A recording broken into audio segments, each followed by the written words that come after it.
All right. Well, thank you for coming to our session today. We know it's Friday, it's a little rainy and dreary here in South Florida, but we do think this is a very important session. It's called Where Should I Publish My Research? And I think the second part of this title is important. You have library support through the entire publication cycle. So if you walk away with nothing else from this session today, know that you have support. You have there's a librarian for each discipline at FIU.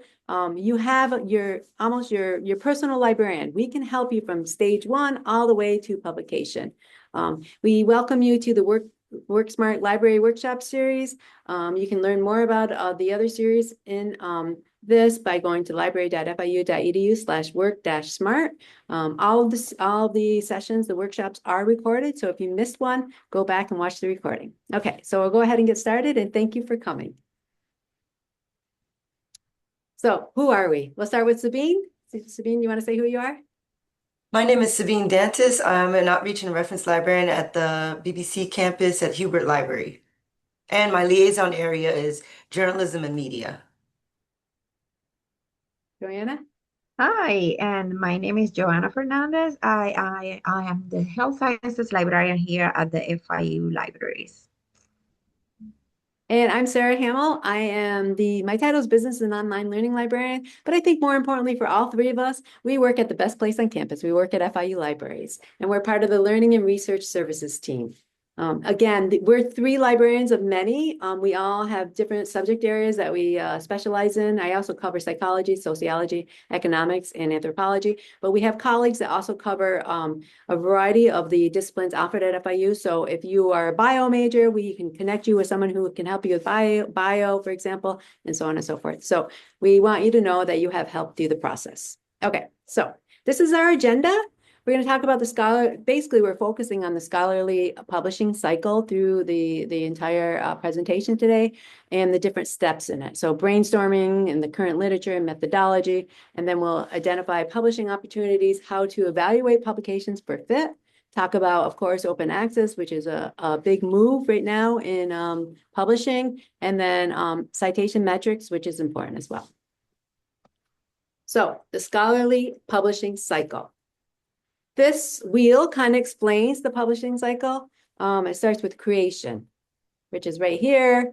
Research gets proposed, or maybe you're in a class and you're doing some research. I'm noticing now the images for this are not showing up, so it shouldn't say the caution buttons. It should have images. So just imagine they're real images in there. So the creation part, maybe you're in a class and you've done some original research and you're thinking about, well, you know what? I want to publish this. How do I go about that? So that's the creation part. And then the next part is identifying, evaluating, and selecting potential output for your research. And then followed by evaluation. Academic works are evaluated for quality and edited by their peers, called the peer review process. We'll talk a little more about that. So many publications are peer reviewed, but that's not the end all, because you can also publish in different formats. You can publish in a book chapter, and so on and so forth, as well as maybe a trade publication, important in some fields. And then the publication. So the publisher provides editing, layout, and publication services for you. And then, of course, dissemination and access. Works are distributed in print or online, through libraries, through databases, through the web, depending on what route you go with your publication and dissemination. And then, of course, you want to preserve some copies or versions of the work can be saved for posterity. And we'll talk about how you can do that within the digital commons here. And your work is going to be used, it's going to be read, it's going to be cited, it's going to be recombined and republished, and the cycle starts again. And maybe you'll take parts of your work and cite yourself and do another publication from it, or others will do that. So that's the publication cycle, and we're going to talk about each part of it now. So step one, creation, brainstorming, thinking about your topic, how maybe getting some background information on your topic, looking at the current literature on the topic, and deciding on a methodology. So that's the first one. Probably all of us are very familiar with this, because if we are in a class or we're doing research, we are brainstorming different ways to get our ideas out there. and we might have some familiarity with the literature, but there may be like different multidisciplinary fields that you want to to browse against and check and see what they're doing in different fields. And of course, methodology is like how to put your research together and move forward from that. So a little more on that. So brainstorming, Credo reference is a great tool for background information and general information on the topic. And it links to other databases. So Credo reference is a database. We subscribe to 1,200 plus databases. We're going to cover a few today, but we have many, many more, of course, that we can't cover in the span that we have. But probably the strongest thing about Credo reference is the mind map. If you're thinking about a certain topic, how do you go about identifying other synonyms or other terms that you can use for searching? And I'm going to show you these. I'm going to do a live demo after this. I'm just going to go run through these slides really quickly. I think a live demo will show it more concretely. And I forgot to mention this. If you have any questions, if I'm talking too fast, if you want me to repeat something, please just go ahead and unmute yourself or put it in the chat, and I can stop, I can go back, because I do tend to talk fast, but I'm passionate about this, as you can see. Okay. So you do want to review the current literature, right? If you have an idea for a topic, you want to take the temperature of the literature on that topic. You can filter in most of our database by doing an advanced search and saying, I want a specific type of methodology, for example. You can determine if the topic needs an update. So maybe there is a topic you're interested in and there hasn't been much published on it, or there's new ways of thinking about it, especially with with AI becoming infiltrated in everything. And then of course, you want to look forward and backwards at citation searches. What does that mean? That means you want to, if you find a core article on your topic, you want to, of course, look at the references that are cited in that article, but you want to see if anything cited that article. And I'll show you some way to do this, but Sabine will go into detail about this. Methods. We have a database called Sage Research Methods. It can help you identify a research method, but also can kind of clarify if you're still fuzzy about different methodologies. This will help you. This is a great tool to help you kind of identify the different methodologies that are available and how maybe they're used in your field. Okay. And then we have a number of databases I mentioned that you can filter by methodology. Two of the owners of the databases within, like ProQuest, we have different databases within there. And EBSCO are great sources I will show you one of them. Okay, so any questions so far before we go to the live demo?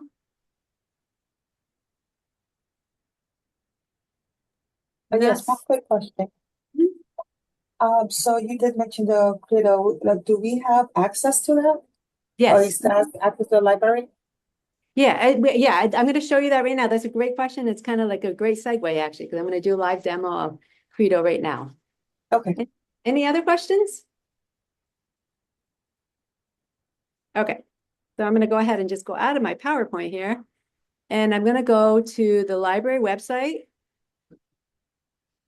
And let me make this a little bigger. You guys can see my screen correctly, right? Yes. Okay. Okay, perfect. So this is the library website, and I'm sure you've all seen it before. If not, welcome to the library website. It is your starting place for research. It's library.fiu.edu. There's a ton of information on here. As I mentioned, we have subject specialists in each of the different disciplines at FIU. You can find them by going to find subject librarians and resources. You'll see here, they're listed here, their names and their emails, okay? You can request and you can reach out to them.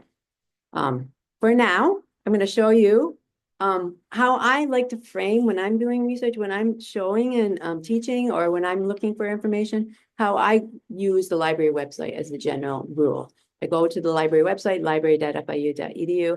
I click on Research Start, and then you'll see Credo reference right here because it's background information and reference sources. I'm going to go into Credo just to show you how it looks and how you can navigate through there. Of course, we all know how to do this, right? We do it many, many times a day. We log in.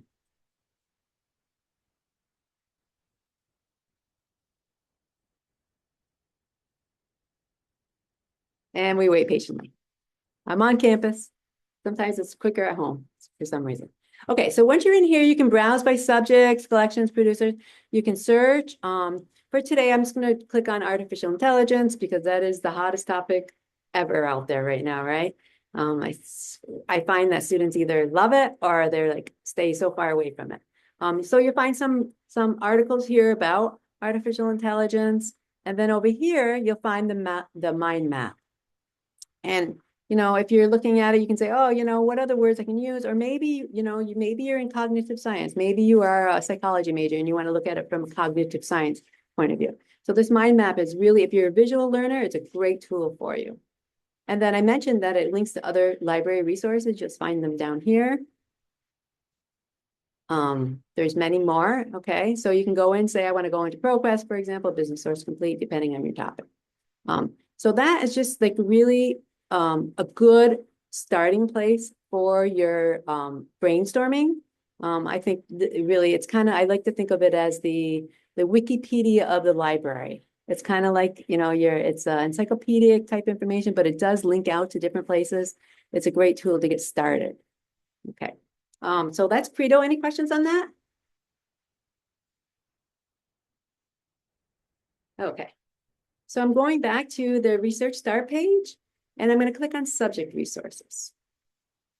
I like to show this to anybody who's navigating the library website because it is where you're going to find your person, your liaison, your library person in the library, but as well as you're going to find those main databases in your subject area. So if you're a bio major, you click on biological science. If you're history, you click on history. For today, I'm going to demonstrate psychology. And when you click on it, what you find is a list of guides in psychology and your library people. I'm one of them, and Grisel's the other. And then there's a tab for databases. All of the subject pages are laid out the same.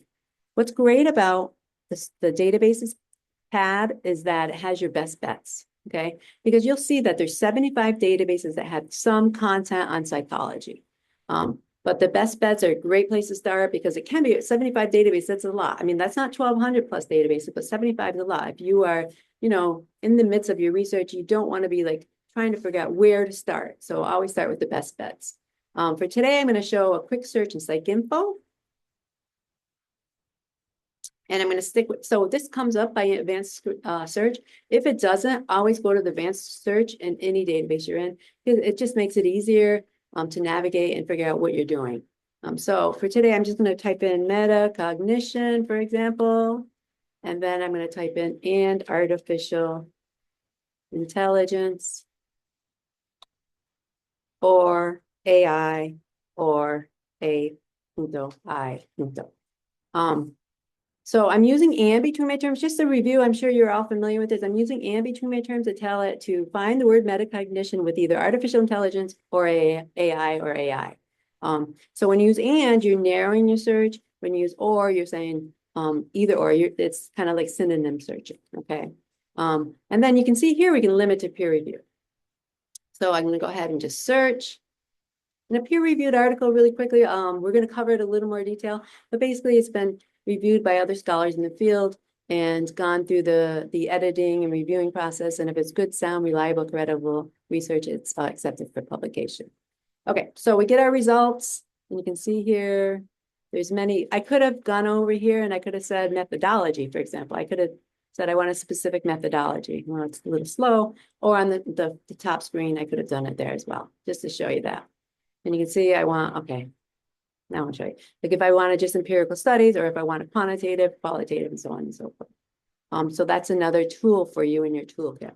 I'm going to go ahead and just scroll through here and find one that looks good to show you a few things about it. I'm going to go with this one from December 2025. So it's relatively recent, identifying students' metacognition patterns by their needs for cognitive closure and human Gen I collaboration. So click on the title. I'm sure you're probably familiar with this. If not, this is good review, or if you are, it's good review. If not, well, now you're learning something new. So when you click on the title, of course, you get the information about the article and you get the abstract. And we all know we should always read the abstract. And then subject terms, right? We can see that metacognition is a subject term and generative artificial intelligence is a subject term as well. So we could say we want just everything that's been tagged as metacognition and generative artificial intelligence. But for today, really what I kind of get sidetracked, my apologies. What I want to show you is that this article has 76 references. So this article has cited 76 references. So if this is an article that's spot on for your type of research or what you're thinking about publishing, you would want to go and see which of those references you want to find. I also want to point out that it says 2 cited on ProQuest. This means 2 articles that are available through ProQuest, which is the name of the database vendor, have cited this specific article from December 2025, which is not that long ago. And then also you'll see here 1 cited on Web of Science, also called Journal Citation Reports. And Sabine's going to go into more detail about that, where you can, which is the best tool really to look and see what has cited an article that you find. So future citations, like forward thinking. So I just wanted to point that out to you. So in some of our databases, you do have the option, you'll see where an article has been published and you can see what articles have cited that since its publication. And then of course the references. So that's the backward and the forward of the searching, okay? In this case, if I wanted to find this article, I'd click on Find It at FIU to search across those 1,200 plus databases for the article. Any questions on that? On that quick demo? I sped right through, I know, I'm quick. Just to check with, just do a quick check with you all. Was this something new? Did you learn something new from what I've just shown? Or was this kind of review and you're like, this is old. I already know this. This is new for me. I didn't know we had the option to use the Play-Doh and especially the mind mapping. I actually like that. Okay, good, thank you. Well, for me, Credo is very new for me. Okay, good, yeah. All right. I'm glad we learned something new. Okay, so now I think I'm turning it over to Sabine, if I'm not mistaken. Let me see. Yeah, I'm going to stop sharing and Sabine's going to take over.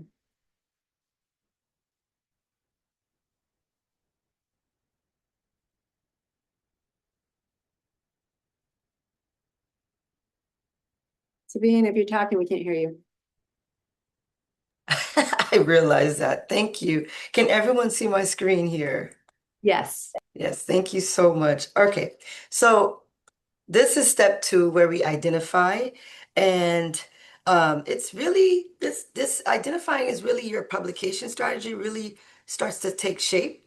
So you've done the foundational work, which is, finding out the research, and you wrote something like Sarah mentioned, like in your class, or you wrote something, you just wrote something. And so you know your topic, you've read the literature, and you've thought about that methodology, right? So now the question is, where does this work actually go? So I'm gonna reframe the question slightly. Instead of asking what's the best journal for my paper, I want you to start asking who are the communities that need to hear what I'm saying. So that's what I would push you to think about when you're thinking about, where it should go. All right, let's go to the next slide here.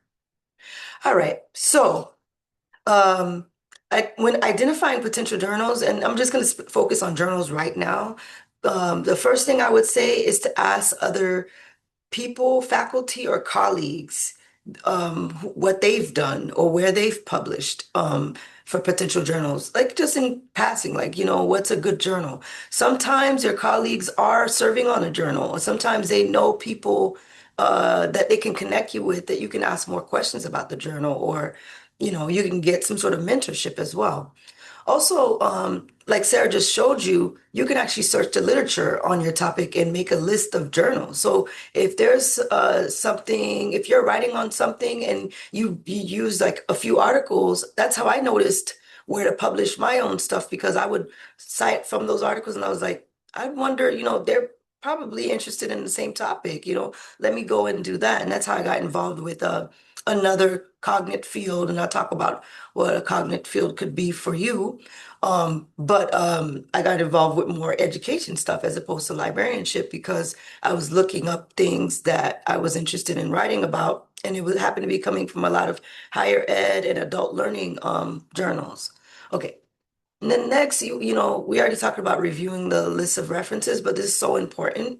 to do, and I'm not gonna go into too much detail, but you also can use other tools as well. There's tools called like Jane, Spy Hub, and Note Manuscript Matcher that you can put in your topic, and it's really cool to like just kind of see where it thinks your topic should go. So if you don't want to ask people, there's multiple ways to do this. So you can, Google search, you can, but you can also put in your keywords from your article and it'll actually like match you up with what journals you should submit to. Also, browsing, the titles within the journal citation reports. And there's another tool as well, but we're going to just focus on journal citation report today. And also, making sure you look up their policies when you do find these journals to make sure that, if you want to do open access, the costs associated with that and all of the policies or embargoes that could come along with doing that. All right. Any questions about that? All right. Um, think about the unexpected. Sorry. Um, some journals do accept cold submissions, even if they're not looking. So you can still submit even if there's not a call for papers, because sometimes they just bank them and just publish them in a issue. And so also under this, box cold submissions, I've done personally just reached out to people that were editors of journals, like in LinkedIn, and said, I'm interested in submitting to your journal, but this is my topic. Do you think it would be a good fit? And or if you go to a conference, you can actually, if you know this person, who they are, what they look like, you can go up to them. And I've done that. Personally, I went up to people and struck up conversation, knowing that they were the editor of a journal that I wanted to be published in. And they were like, yeah, sure, sure, sure. And they were able to get me in quickly. So kind of making that human connection sometimes can get you into a journal. And then you have to understand too, there's sometimes some journals are really good, but they have a very long publication cycle or wait list. Like everybody wants to publish in that journal. So that's why I say that I didn't put it in the box, but this is something I always tell people informally. Try to make connections with people outside of just that portal where you're submitting to the journal. Like kind of find out who they are and see if you can talk to them and get advice, because they want the journal to be published, and I mean your article to be published in a journal, believe it or not. And I've been a part of an editorial board where the editor was like working with people to get them up to a level where their article can actually be published to me to a degree that I most other journals wouldn't. So talking to a colleague, like if somebody is asking me, I would say they should do it with my journal that I just came from on the editorial, that I just finished serving on the editorial board, because they actually do give you a lot of chances to fix mistakes, and they're very patient with their authors. So that's something I know that you wouldn't know if you just looked it up on their website. So also formatting is very important and could affect acceptance. So making sure you have another set of eyes that you trust to look over your paper. And I have to emphasize trust, because sometimes you are in competition depending on with someone else, and you may trust them. So you have to find someone that's more of a mentor type person that's not in competition directly with you for some of the information that you might be writing about.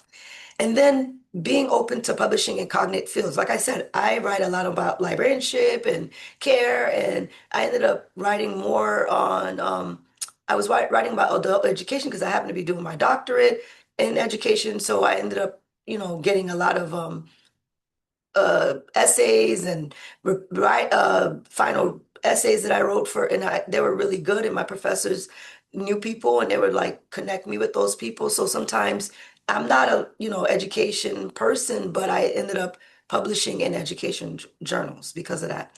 And also review like the current journal's table of contents to look for themes and common topics. And also make sure if the journal you really want to be published in, make sure they don't have an open call for papers that doesn't relate to your theme. So that is the unexpected, but it's very fun when you do go through this and you kind of get your feet wet into this world.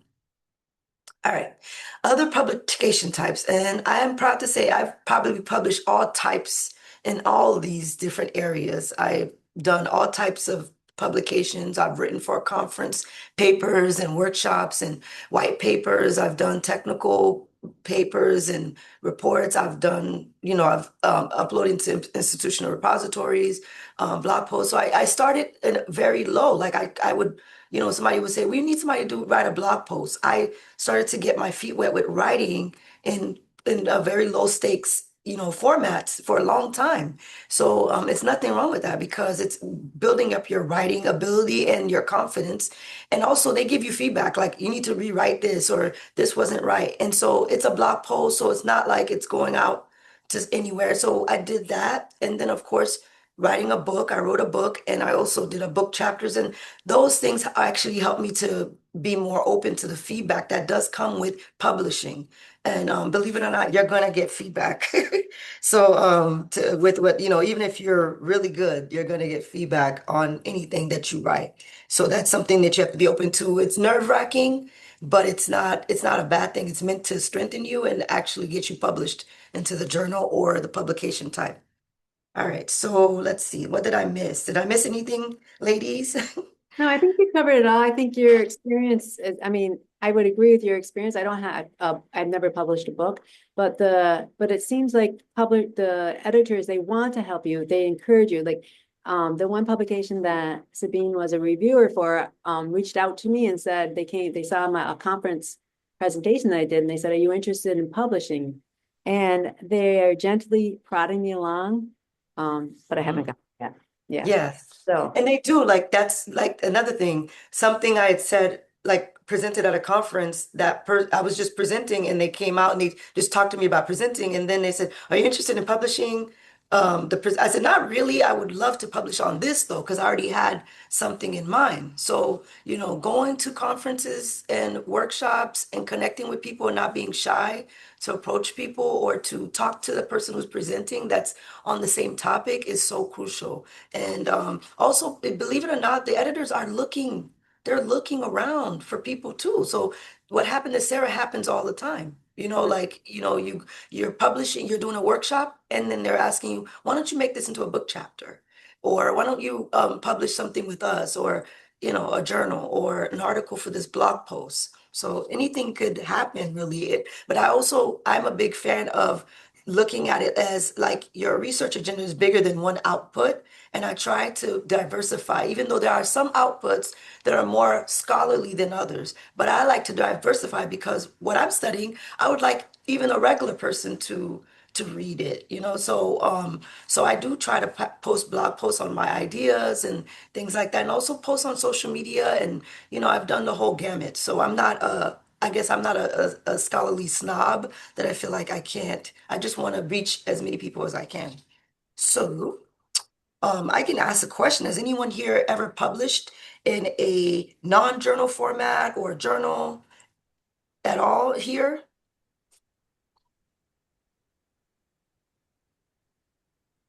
Yet?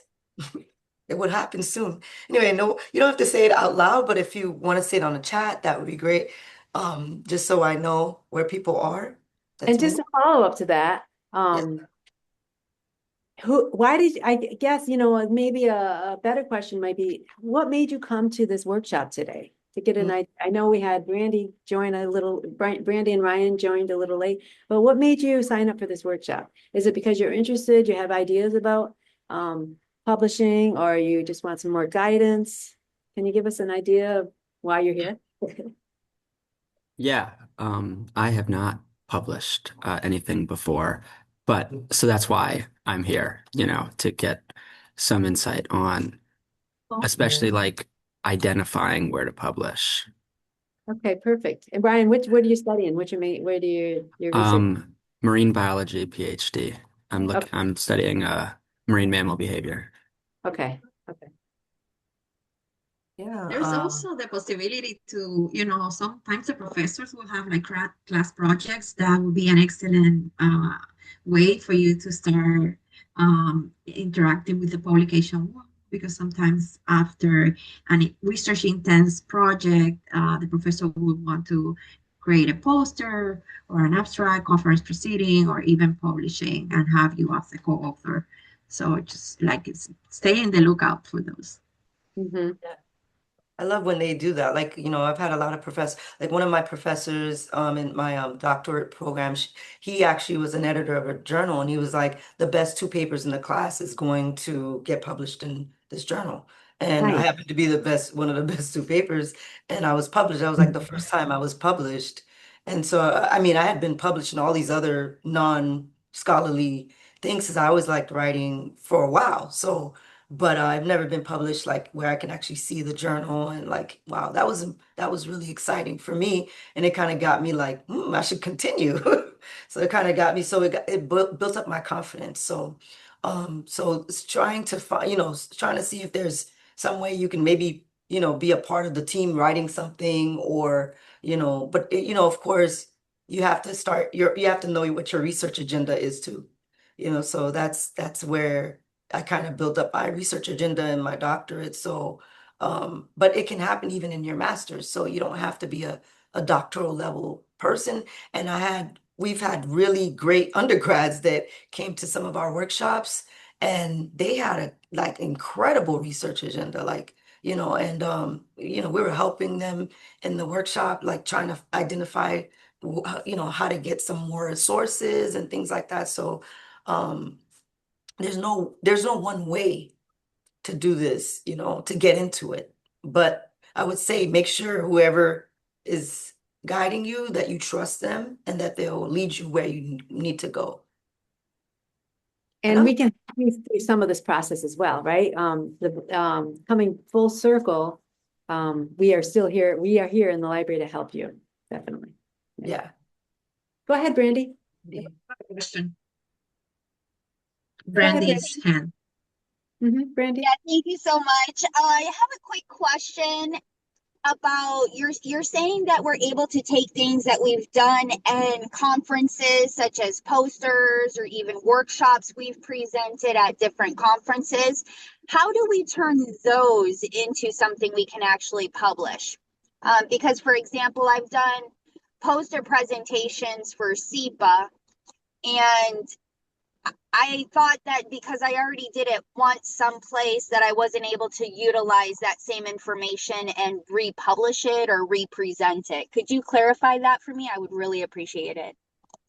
Who wants to start? Should I do it? Go ahead, Sabine. I'll chime in. Yeah, you Somehow have to connected just to my piggyback. portion. Joanna probably knows too. Hmm. Okay. I would say, Go ahead.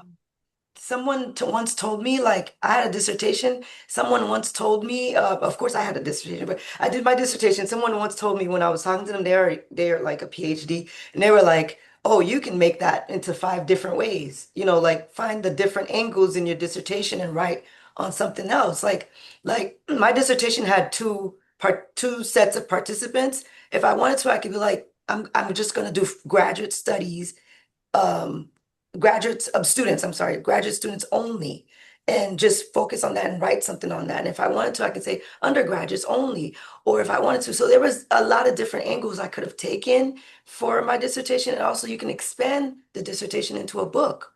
And so going back to poster, it's the same concept.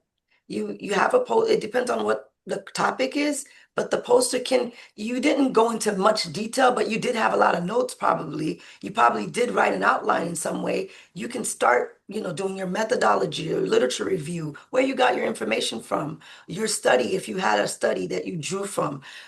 Start doing that. You just break down each part of the journal article, whatever their formatting is, and you answer the questions in there, and it's not going to be fully fleshed out, but it's a start to kind of like, okay, I have my methodology. This is the literature review. This is the discussion of what we found, things like that. So does that make sense? Is that answering the question?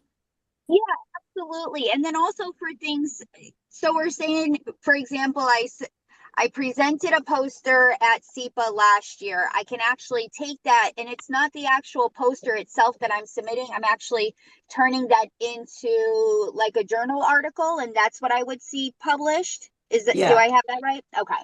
Yeah. Yeah. There's No. also the possibility to look for journals that have supplements that are open for grade literature that want to just do a conference proceeding issue or section in one issue. You can also look at repositories like scholarly repositories like the FIU one. That's what I'm saying, that in the next section we can go in depth into it.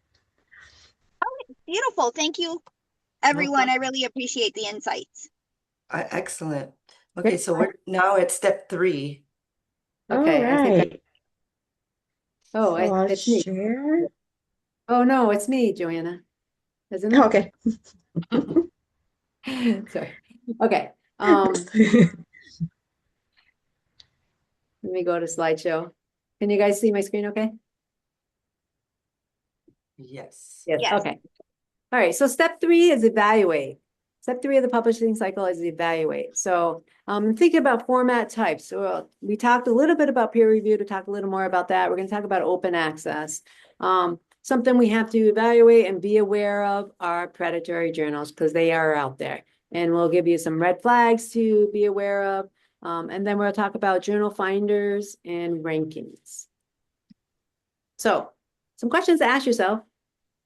Similar to what Sabine was saying, why am I publishing? Who's my target audience? Do I have reasonable expectations? You know, the conference presentation that I did, they asked me to publish for. I responded saying, well, I had this, oh, I'm sorry, my phone is ringing. Okay, all right. I never have my ringer on. Sorry. Everybody awake? Yes. I am. Yeah. So the conference presentation that I did, when they approached me about a week later by email saying, are you interested in publishing? I responded saying, well, I have this other idea. And they said, but now that I'm still thinking about it, I think, well, maybe my other idea is not as reasonable as the publication or the presentation I did. So we have to have reasonable expectations. Is publication relevant for the research topic? Maybe, or what type of publication is relevant for the research topic might be a better thing. Maybe a blog posting is better. Maybe an article in a trade magazine is better. Or maybe a peer-reviewed article or a book chapter. There are pros and cons of top-tier journals. Sabine mentioned a few of them. Sometimes they take a long time to come out in publication. Sometimes they can be difficult to get in. But also, on the pros guide, you know, it is a top tier journal in your field. It really does shine. And of course, ask other publication types that might serve your purpose of why you're publishing, your audience, and your expectations for it.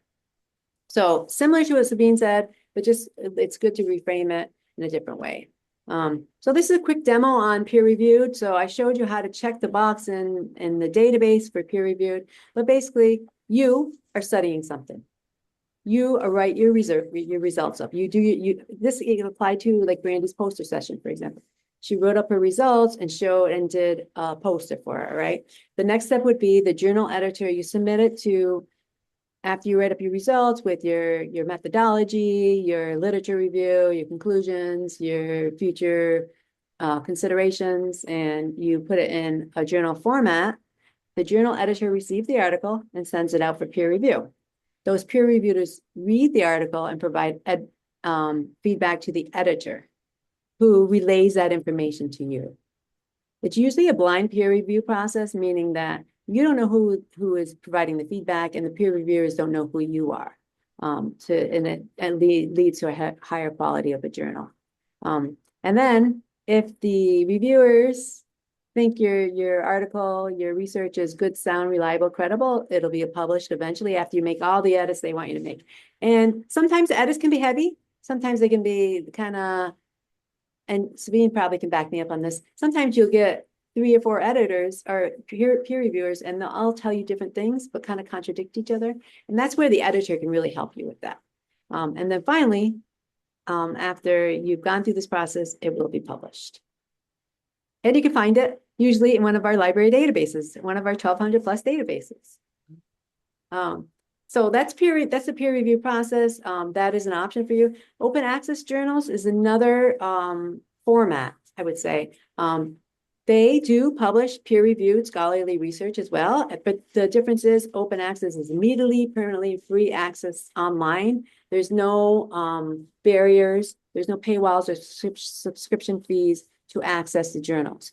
There are some fields in academia that are really strongly focused on open access journals.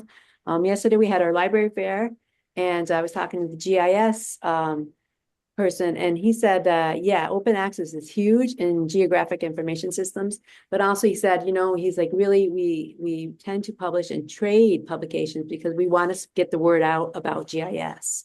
But open access means that it's open, right? There's no paywalls, there's no barriers to access, as long as you have an internet account or you can get on Wi-Fi. So it can mean high impact. It can mean high prestige. It can be high quality of peer review. It will have a peer-reviewed methodology. It's sustainable, which is very important. And it can, depending on the discipline, it can have an effect on tenure and promotion. Some disciplines still want the non-open access publications. They are ranked higher, but more and more disciplines are moving towards open access, luckily. And open access can mean high article quality, okay? So that's open access, what it means, and when you're framing, and depending on your discipline, I think probably marine biology, they probably do a fair amount in open access would be my guess. And some other Yeah, fields. they do. Yeah. Okay, so then just to make sure we make it clear, open access does not mean predatory, but we do need to evaluate and make sure that open access perfect looking journal is not a predatory journal. Predatory publishers prioritize self-interest over scholarship. They give false information. There's poor editorial practices. There's a lack of transparency. There's aggressive solicitation. So when I was approached after that conference by the editor of one of the editors of that journal, I knew the journal because I've been in the field. Well, I was born yesterday, but I've been in the field for a long, long time. So I knew that it was a legit journal. But had I got something like a cold call email, I would be asking questions. Are they being aggressive? Is there typing errors, problems with their email that they're sending me, asking me to publish in that journal? Some red flags about predatory journals, some things to be asked, actually to ask about any journal that you're thinking about publishing. If you don't know the journal, right? If the title is very similar to another well-known journal, that's a red flag. That happens. I had a faculty member I was working with a couple of years ago, and she reached out to me. She was writing an article with another faculty member at a different institution, and she said, "Sarah, you know, we're thinking about publishing this journal. They want." She's like, "My co-author wants to publish in this journal." She's like, "But I'm not sure." In the end, it ended up being a similar, well-known journal. And it was a predatory publication. They actually ended up going a different route. Usually, predatory journals have a broad and nebulous scope. They can't really pinpoint what they're about. They will include made-up impact factors, and Sabine's going to show us how to find an impact factor for a journal. If you can't find the publishing contact information, I would probably say, ask your librarian. We can help you. We will find a better journal for you to consider. And if they're advertising fast submission to publication time, that's a red flag. Anything that has a lot of grammar and spelling mistakes, stay away from it. And if they are trying to charge for publishing, but it's not available, or they want the money up front, definitely red flag, okay? If there's any lacking policies on peer review process, licensing, copyright. Something I forgot to mention, open access. So open access sometimes, well, many of the journals do charge to publish in them because it's not to get your publication in print, but it's to be able to keep it open, right? To keep the servers going for the information's out there and open. So if any open access journal is asking you for the money up front, run far away. And if they're charging for publication, but they're not telling you how much the publication fees will be, run. Come to us, come to the library, reach out to your librarian, and we can find a better publication for you. And we can ask these questions, right? I mean, these are questions that you can ask yourself. So that's step 3, a little bit about, you know, things to think about. when you're evaluating sources. And I think maybe step 4 is next. I'm going to stop sharing. Step 4 is me again. All right, so I was getting it all set up. So speaking of credible journals, I got an email and I wanted to share the email with you guys and see if we can use journal citation reports to search. I got an email from a journal and it just doesn't seem right to me and I need to so I got an actual email this week and I want to search it. I said, we'll just do a live demo of searching someone that cold emailed me. So let me share the PowerPoint real quick. Again. Start from the current slide. Right? Minimize. Sorry. All right, so we're going to just talk about dissemination and access. We did speak about the institutional repository. Our institutional repository at FIU is called Digital Commons. And I wanted to just talk a little bit before that about checklists that you could use. Sarah gave a really good checklist, but there's actually a website that called thinkchecksubmit.org. And basically you can use it for both books and journals.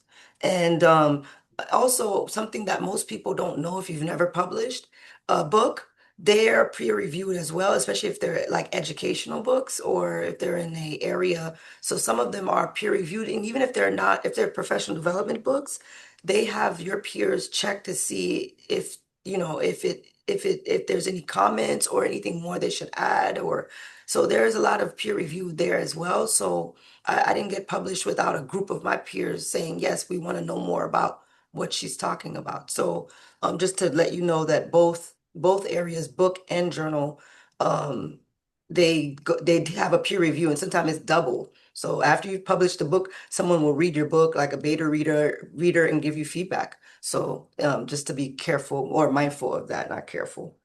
All right. So there's some online tools that you can help to guide your publication choices. There are two distinct tools, and one is called journal finders, and then the other one is journal rankings.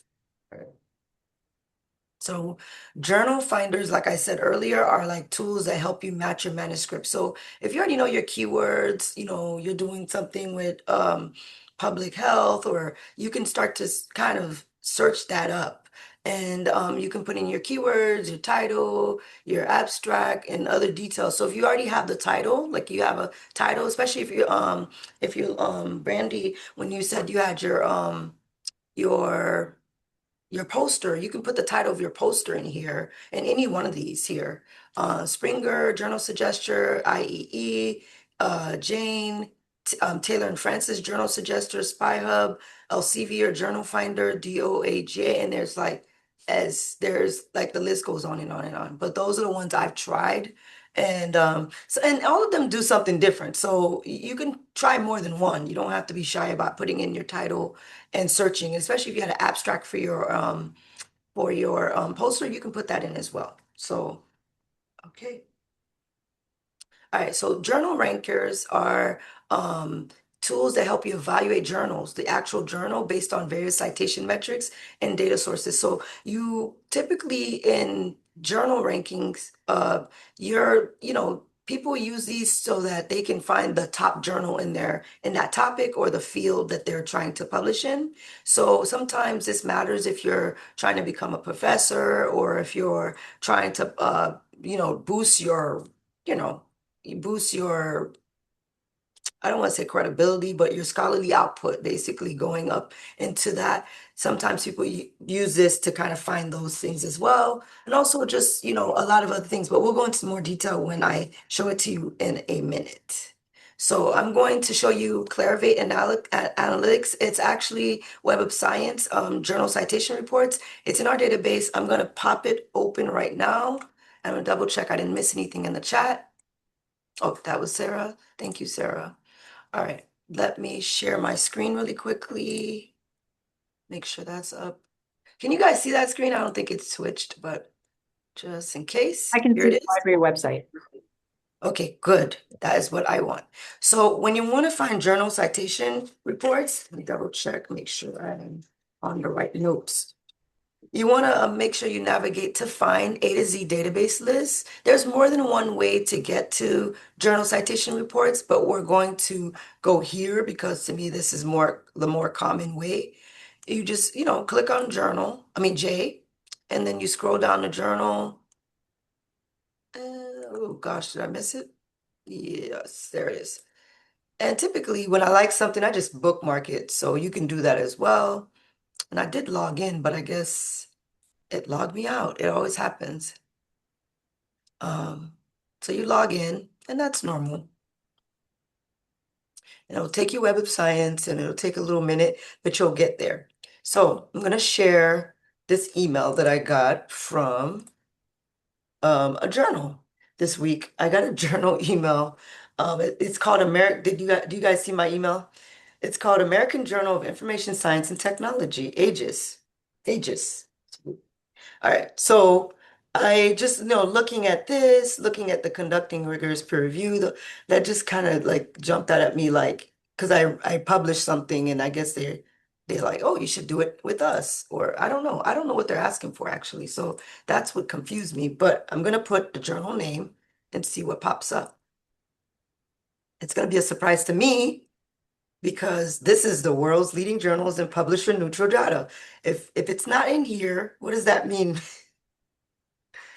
What does that mean? Right away, it's not really, maybe I can take off this.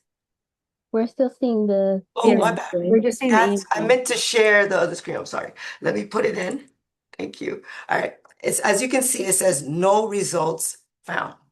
Now, I'm searching it without without the AGIS acronym. I'm going to search it again, and it says no results found again.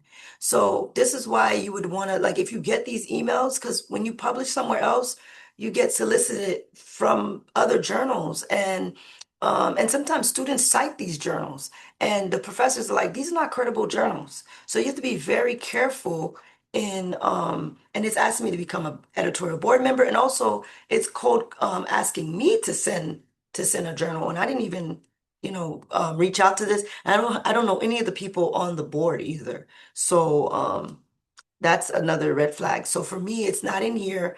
I wouldn't take this. I would just delete this email or just mark it as spam. Also, the links kind of worry me. Like if I click on the link, I feel like I'm going into something. So no results found, but I'm gonna just search so you guys can see how this works. Journal of Academic Librarianship, which is our like marquee journal for academic librarians like us. I'm gonna open that up so you can see how this works. What you do is you just run a search for whatever journal that you're looking to publish in.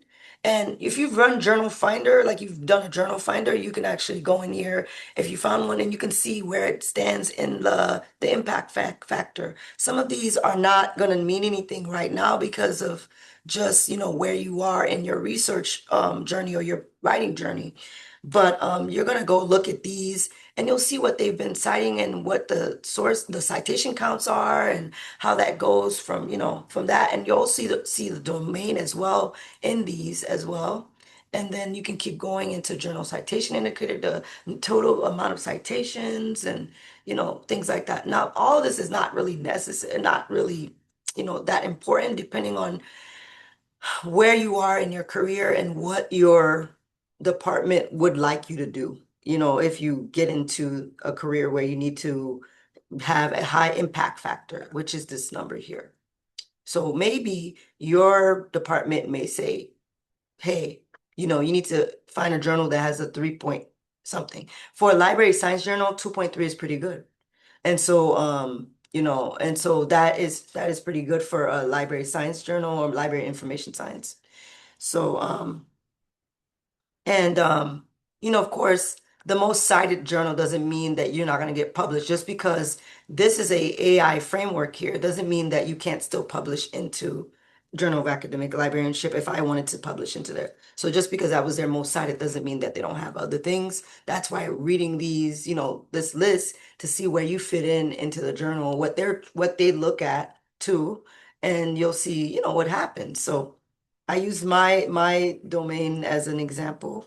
But you can do the same, for yourself. And if you're on a computer or on your phone, you can kind of follow along and put in journals that you kind of know from your profession. If you don't, the first thing is just to go to Journal Finder and look for things. But also, you can also go in here and just search by category as well.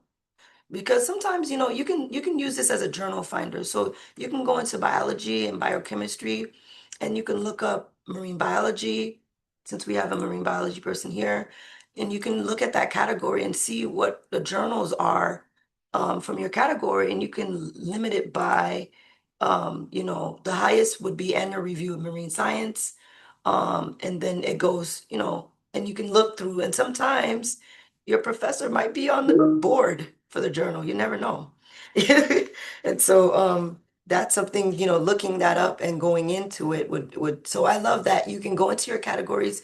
Also, if you're aware of the publisher, you can go in, like, let's say the majority of the things you read are from Elsevier or Springer Nature, as you can go in there and look for it, and and look at the different number of journals that the Springer Nature has. There's a lot of journals, and so you can look through it that way.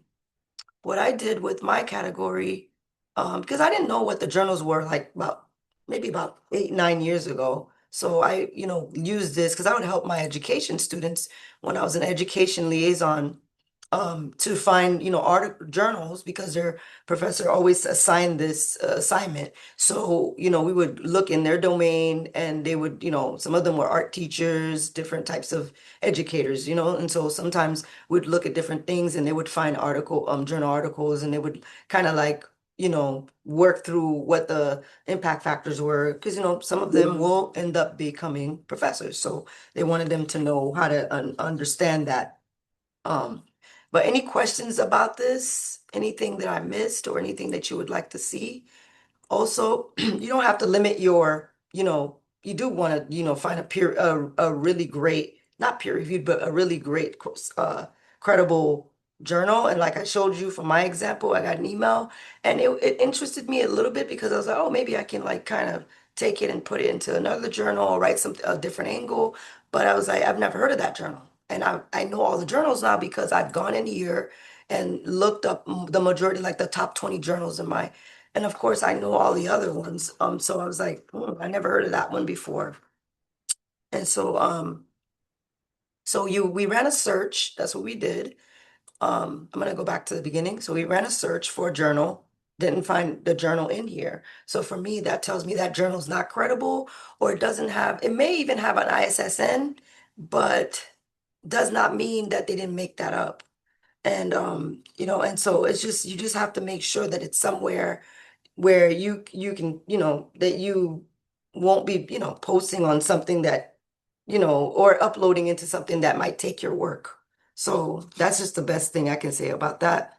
But it's really, I think like I said earlier, I use this as a tool to really understand my field and like make decisions about where to publish. So on my, my next, goals for publishing, I went in here and I was like, okay, these 3, 4 journals, I'm going to try to submit to those journals. So, yeah.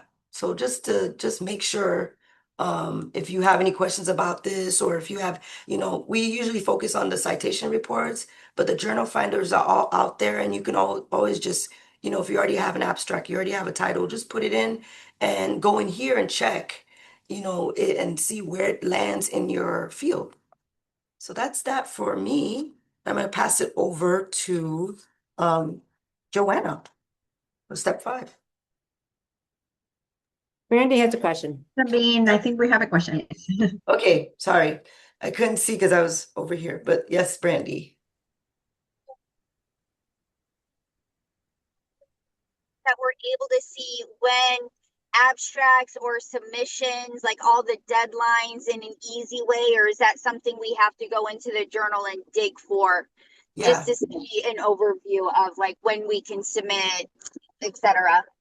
Yeah, and that's what those links are there in journal citation, but I'm sorry I didn't open one up, but there's a link there, and it take you to the journal, and then you go from there. Some of the journal finders do have that information, but journals, change editors, they change initiatives every year. So you want to look up right on their website and or email the editor like, is this still updated? Because sometimes, the editor changed and it's not apparent to the public, but and then also you can also just you know, I always just say email. I'm very big on just reaching out to people. So because especially if you're a new researcher or writer, just, reach out. You might get a mentor out of that.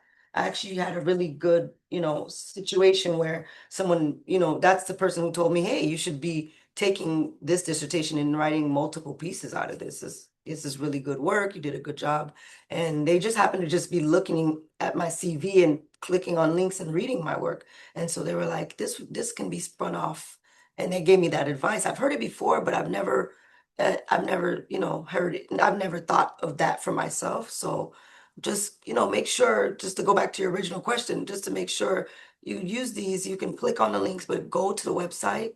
And if it seems like it hasn't been updated in a while, which it should be, you can reach out to the editor directly. They encourage that. Okay, beautiful. Thank you so much. And congratulations with that. That's pretty cool experience. Yes, thank you. Any other All right. questions So before we move on to Joanna? there you go. So we are now on step 5, and it's like wrapping up and closing the circle because this information live is a cycle that ends up feeding its own itself, right? So when we are going to now talk about the latest stages of the publication cycle and how we as librarians can support you during them, and also dive deeper into citation metrics and the resources that we have available for that. So as you can see here in this nice graph, the earlier stages, now that we have covered the prior stages of the publication cycle, we are going to go deeper into the preservation, which is the moment when you are going to display all this information to the world. And we librarians are going to make sure to get a better, like the highest quality for the display and recoverability of your data. And there is also the reuse stage, which is at the very end when your work is going to be cited, it's going to be found through these citation tools that Sabine was mentioning. So when they are found, this is going to get your work cited and it's going to open doors to new knowledge. So this is how the snake feeds itself. And we are next going to specifically discuss the preservation stage, because at this point, we librarians are behind the scene working on the scholarly repositories, making sure that the quality of the data is compliant with the latest standards. And there is a standard that is supposed to take care of that the data is findable, that is accessible, that is interoperable, and reusable. It's called FAIR. So you as authors, when you submit the work, you can help make your information recoverable by making sure that the metadata that you upload, that there are no typos, that the description of the keywords is clear, and the data sets or the full text, everything that you submit to a platform, it has to go through the lens of thinking this that I'm submitting is going to be a tool for other people, for users to access this information. So what you see here is the perfect platform for you to submit your scholarly publications here at FIU. It's our digital scholarly commons, and it is available for you to upload your intellectual productions, and it doesn't have to be just published articles. It could be great literature too. So for that prior question that we had about publishing a poster or a conference proceeding, this is a good place to display those as well. Our digital commons, our international institutional repository recently migrated from the digital commons to TIN. So the librarians that work in that department with the digital repository and with the digital collections, they are making sure that the quality of the information transferred correctly. And now this is the point when they have to generate like a clear link to the record, and it's a link that has to work for you to include in your CV. So once you have something uploaded here, it's a stable connection, it's a stable link that you can provide in your CV or share with your students or with your, you know, readers, fellow librarians, anybody that is interested in following your intellectual production. Same with the research data portal. We have a portal just for you to upload your data sets. So if your work has data sets, it is good for transparency to upload your data sets here and make it openly available. And it's all, of course, depending on copyright. You just have to make sure, same with the institutional repository, that if you are uploading something, you have the copyrights with the publisher where you originally published your research to make it publicly available in a platform like this. But once you do it, it's going to have a lot more eyes on you. This is something that the main search engines recover, and it's going to just bring you interest from people working on the same field. As Sabine just mentioned, that happened to her. More eyes is more collaboration. More eyes is more people saying, oh, I'm interested in this. Why not to start a new project? Things like that. So just make sure that everything that you submit to our digital commons and our repository is with the highest quality on your end. In the description of the keywords, be very meticulous, because every keyword that you're submitting, every correctness in the title or in the name, you're appearing as an author, it's recoverability in the future. And then we also have this aspect of the reuse, which is the beautiful moment when all this intellectual production is out there, and it's going to be part of metrics that are competing metrics that overlap themselves. As Sabine was mentioned, Clarivate has the journal citation reports. We're going to see other databases that have citation metrics as well, but they all contribute to visibility, to ranking, and for you to have an opinion, and for your decision making on what is the journal that you are going to select, what is the co-author or the expert in the field that you want to reach out to, etc. So as you've heard today, there is the impact factor, which is that very long, complicated formula that is an eye-crossing formula nobody knows by heart, but this is automatically calculated, and this impact factor has been criticized. So even though we have access to the impact factor through Clarivate, we know that this is not the only ranking that is out there, and that it's been judged as being biased, because not all the fields or all the disciplines are indexed equally. So just keep an eye on that, and this doesn't have to be your only ranking method for you to evaluate publications. There is a link here to this amazing LibGuide that Sarah Hamill here in the meeting, she's responsible for.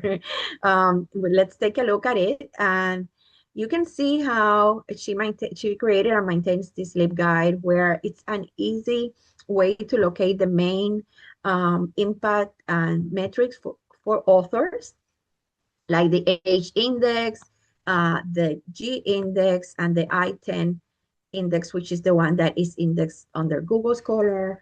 And there's also Altmetrics, which are alternative metrics for authorship that has to do with social media, this phenomena that now it's not only what it indexes the official databases, but what gets reposted in X or in Facebook or in Instagram, etc.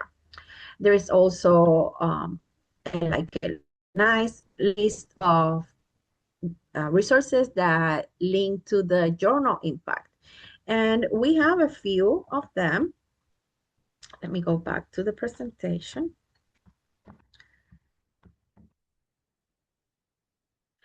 Here under our A to C databases, and Sabine already mentioned journal citation reports. You can also look for Scopus. Scopus has amazing tools, like you can click on sources under looking Scopus A to Z, and once you're in the database, you can take a look at the resources there, rank them by year or by the highest ranks, arrange them by subject area, which is super useful depending on, your field, that type of thing.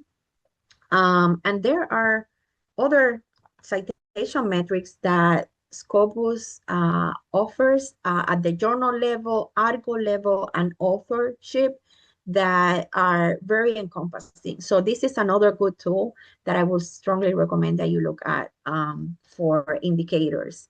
And if you want help navigating these, please make sure to reach out to the librarians. We have a team that can help you with that. There is this resource that is part of the Elsevier suite, which is SciVal, and it's specifically meant to visualize your research performance, but it helps you benchmark it, develop strategic partnerships. It helps you compare with other people from other nations, because it has large benchmarks and over 20,000 research institutions are encompassed in here. So you can take a look at your own intellectual production and compare it around FIU or other institutions. The resource on the screen now is SciMago. It's also great for journal rankings, but it's open access, so you do not need a subscription through FIU. And this one is open access. You can download full subject areas, regions, and years. And they offer their own SciMago journal ranking that and also offer age index metrics. There is also the very popular Google Scholar, and this is just one more. Then you can search a specific scholar and then go under the left-hand menu and look for the profiles and take a look at the rankings for a specific author. So under advanced search, look for the cited by too, whenever you find like a good article, and you can take a look at who cited that article. That is another good citation measure of how many have cited that one article. But if you want to go to the author level, this profile search, it's an excellent tool from Google Scholar. All in all, there is no lack of good resources. There is just like a super abundance of them. And there are so many different indicators that we recommend that you reach out to the librarians. We have a team, and we are all experts in different areas. So as you can see here, your librarians, experts in your field, can be excellent guides for you. And with that, I'm going to stop sharing, and we are going back to our host, which I think is Sarah. Hey, Sabine, are you closing? I wasn't. Okay. I can. Oh, Joanna, do you want to close? Do you have the rest of the that's slide? fine. Yes, let's do that. Okay, so I'll go back to are you sharing, or would you like me to go back to sharing? You go ahead. Share. Does anyone have any questions while Joanna's pulling up her screen? Anything that you wish we had covered that we haven't covered? Anything you want more information on? Or maybe other workshops that you're interested in? We are always trying to fine tune our WorkSmart series. Our information is here, of course. It doesn't look like we got more questions. Thank you so much, everybody, for staying with us. It's been so much information, so many resources. This is what the library is all about. We have over 1,000 resources. So of course, Thank you so much. I see clappings. Thank you, Brandy. So it's been a pleasure being around here with my wonderful colleagues, and please reach out to us. There you have our contact information. And it's not only the three of us, we have a large team. So just make sure that you reach out to your subject librarians and that you come back to the recording, which you're going to receive in your email. Have a great day. Bye, everybody. Happy Friday. Stay dry. Happy Friday, So you yes. too. Thank you.